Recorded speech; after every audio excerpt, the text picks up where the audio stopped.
guys, ngayong gabi ay magre-repair nga tayo ng cellphone Redmi 6A. Ang issue nga pala nito guys ay LCD. Yan, pag ganyan yung LCD nyo guys, talagang hindi nyo na talaga yan magagamit guys. Out nga pala sa nagpagawa nito. At bago nga tayo magpatuloy, pa-like and share na rin po sa ating video at pa-subscribe and follow sa ating YouTube channel upang lagi kayong updated sa video ng mga gwapo. At ayan na nga guys, tinatanggalan ko na nga ng back housing para matanggal natin yung battery. At kung may mga gadget nga kayong mga sira na guys or appliances man yan, mag-message lang po kayo sa akin at gagawan po natin yan ng paraan upang hindi po tuluyang masira tulad ng relasyon nila. Ang relasyon parang cellphone lang yan, naaayos at naibabalik sa dati, pero hindi na ganun katibay tulad ng dati. At sa pagtanggal pala ng LCD guys, gagamit tayo ng hot air para lumambot yung dikit niya, para mas madali natin matanggal, para di rin tayo mahirapan sa pagtanggal guys. Kaya gagamitan natin ng hot air.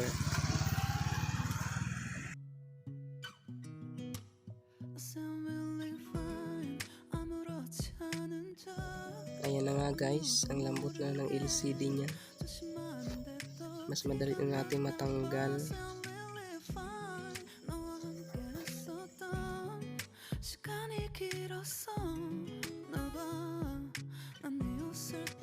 At bago nga tayo maglagay ng LCD guys, kailangan nating linisan yung mga gilid-gilid upang safety yung bagong ilagay natin ng LCD. Maganda yung pagka-fix ng LCD nya pag malinis guys. Kailangan nating linisan yan para swabe yung pagkagawa natin guys. At ito na nga guys ang LCD na in-order natin sa online.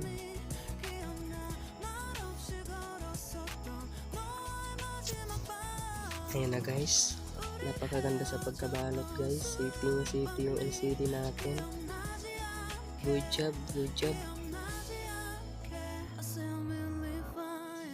At bago nga tayo magkabit ng LCD guys, kailangan dikitan natin ng tape yung pinaka-flex nya para maiwasan natin yung pagkasira ng LCD dahil masilan to guys, madaling masira guys.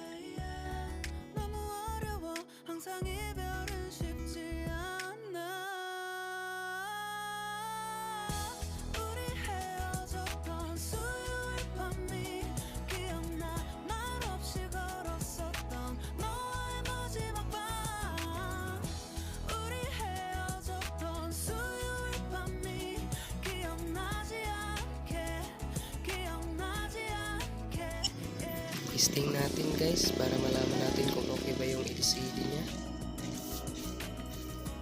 Ayan nga guys, kumana nga guys. Legit guys, kumana yung LCD guys.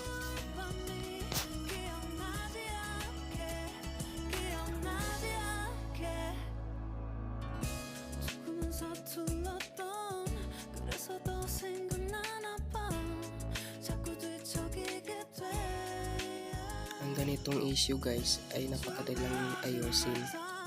Basta mag-ingat lang kasi masilan yung LCD guys. Isang bagsak mo lang yan guys, sigurado sira yung LCD. Baka ikaw kayo makabili ng bago guys pag napagsak mo to.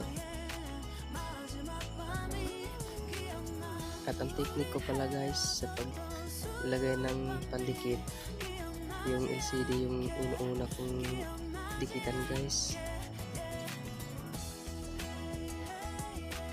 para ma-estimate mo yung dami ng dikit niya.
Kung may magpapagawa man sa inyo guys, mag-message lang kayo sa akin guys. At dahil wala tayong available na goma or lastiko guys, ito yung ginamit ko guys para dumikit yung LCD nya guys. At safety naman ito guys, ang ganda gamitin guys. Talagang sigurado guys, maayos yung pagkadikit. Yan guys.